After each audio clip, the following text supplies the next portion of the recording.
யோசிங்க. அது மட்டுமே போதும். அந்த ஒரு ஆனஸ்டி உங்களோட லைஃபோட டிரெக்ஷனே மாத்தும். இது வரைக்கும் உங்களுக்குள்ள ஒளிஞ்சிருந்த பல நல்ல விஷயங்கள் வெளியே வரும். இதை செய்ய வெறும் 5 நிமிஷம் அமைதி போதும். அந்த ஒரு 5 நிமிஷத்தை உங்க லைஃப்ல இன்னைக்கே கொண்டு வர முயற்சி பண்ணுங்க. உங்க லைஃப் உங்களோட வெர்ஷனா எப்படி இருக்குன்னு பாருங்க.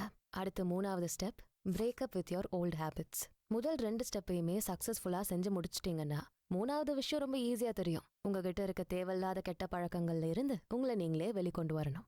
சிம்பிளா சொல்லணும்னா, உங்களோட வர்ஸ்ட் பிஹேவியர்ல இருந்து உங்களை நீங்களே பிரேக்கப் பண்ணிக்கணும். யாரோ ஒருத்தர் பார்த்து இல்ல கவனிச்சு சொல்ற சில கெட்ட பழக்கம் எல்லாருக்குமே இருக்கும். வேகமா நடக்காத, அவசரமா முடிவெடுக்காத, எல்லா இடத்துக்கும் லேட்டா போகாத, லேட் டைம்ல சாப்பிடாத, இதெல்லாம் வெளியே இருக்கவங்க பார்த்து சொல்ற சில பொதுவான குறைகள். ரொம்ப நார்மலான கேஷுவலான மிஸ்டேக்ஸ். ஆனா உங்களுக்கு நீங்க யோசிக்கிற விஷயம் இவ்ளோ காமனானதா இருக்கக்கூடாது. ஸ்டார்டிங்ல சொன்ன மாதிரியே உங்களுக்கு நீங்களே 200% ஆனஸ்டா இருக்க ட்ரை பண்ணணும். ஒரு பென் அண்ட் பேப்பர் எடுங்க.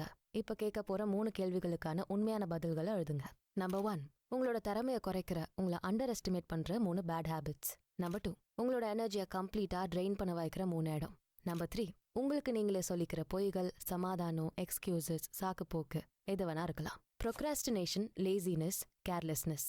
தேவையில்லாத பார்ட்டிஸ், கேதரிங்ஸ், ஏன் உங்க ஒர்க் பிளேஸ் கூட உங்களோட எனர்ஜியை ட்ரெயின் பண்ற இடமா இருக்கலாம். அப்புறம் இந்த 3வது கேள்விக்கான பதில். இதை நீங்க எவ்வளோ ஆனஸ்டா அக்செப்ட் பண்றீங்களோ அந்த அளவுக்கு சீக்கிரமா உங்களோட லைஃப் சேஞ்ச் ஆகும். எனக்கு டைம் இல்ல, நான் அவ்வளோ நாலேஜபிளான பர்சன் இல்ல, என்னோட சிச்சுவேஷன் சரியில்லை, எனக்கு ஏத்த ஆப்பர்ச்சுனிட்டி கிடைக்கல, இப்படி உங்களுக்கு நீங்களே சொல்லிக்கிட்டு இருக்க எக்ஸ்கியூசஸ் உங்களோட லைஃப்ல எந்த மேஜரான சேஞ்சும் வராத அளவுக்கு உங்க மைண்ட்ல இருக்க எக்ஸ்கியூசஸ்.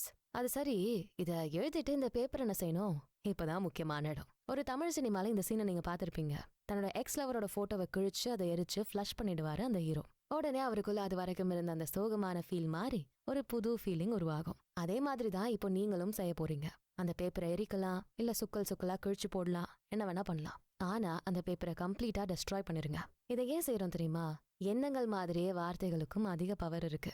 அந்த வார்த்தைகள் எழுத்துக்களா மாறும்போது அதோட பாதிப்பு இன்னும் அதிகமாகும். உங்க சப்கான்ஷியஸ் மைண்டுக்குள்ள அந்த வார்த்தைகள் ஆழமா உள்ள போகும். எப்போ நீங்க ஆனஸ்டா பதில்களை எழுதுறீங்களோ அப்பவே உங்க ஆழ் மனசுக்கு இது ரியலா நடக்கிற விஷயம்னு புரிய ஆரம்பிக்கும். அந்த வார்த்தைகள் எல்லாமே செய்யறப்போ அந்த சில விஷயங்கள்